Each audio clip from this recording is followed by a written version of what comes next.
ముఖం బిందుం కృత్వా కుచయుగం అధస్తస్య తతః హరార్ధం ఛాయేత్య హరమహిషితే మన్మథకలాం ససజ్జ సంక్షోభం నయతి వనిత ఇచ్యతి లఘు త్రిలోకీం అప్యసు భ్రమయతి రవీందుస్తనయుగా. పరమేశ్వరుని పట్టపురాణివైన మా పార్వతి బిందుస్థానమును ముఖముగా, దాని క్రింది భాగము స్తనద్వయముగా, స్తనముల క్రింద త్రికోణమును హరార్థమైన యోనిగా ఏ సాధకుడు ధ్యానించునో అతడు స్త్రీలను కలవరపడుతున్నట్లు చేయుచున్నాడు అన్నది అత్యల్పమైన విషయం. ఎందుకంటే అట్టి సాధకుడు సూర్యచంద్రులు చనుగోగా కలిగి ఉన్న స్వర్గ మర్త్య పాతాళలోకములు మూడింటిని శీఘ్రముగా భ్రమింపజేయగలడు.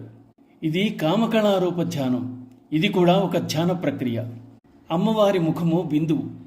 ఆ బిందువుకు క్రింద నిలువుగా ఉన్న గీత వెన్నెముక.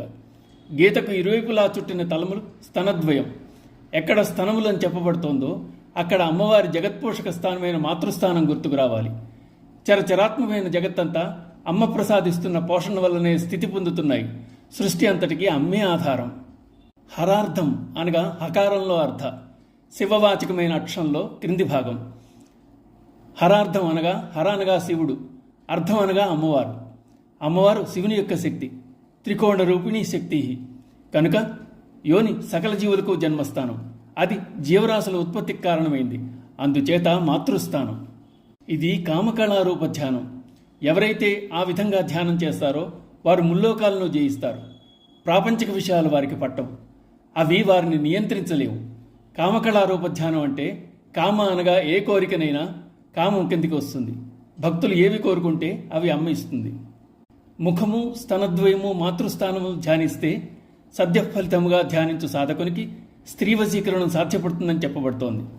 ముల్లోకములను ఒక స్త్రీగా, సూర్యచంద్రులు ఆమె స్తనద్వయములుగా ఊహించిన అట్టి త్రిలోకి కూడా ఈ శ్లోకం నుండి తెలిపిన విధంగా ధ్యానము చేయి సాధకుని వశమగుతుండగా ఇతర స్త్రీలు వశమగుట పెద్ద విషయం కాదు కదా అంటున్నారు.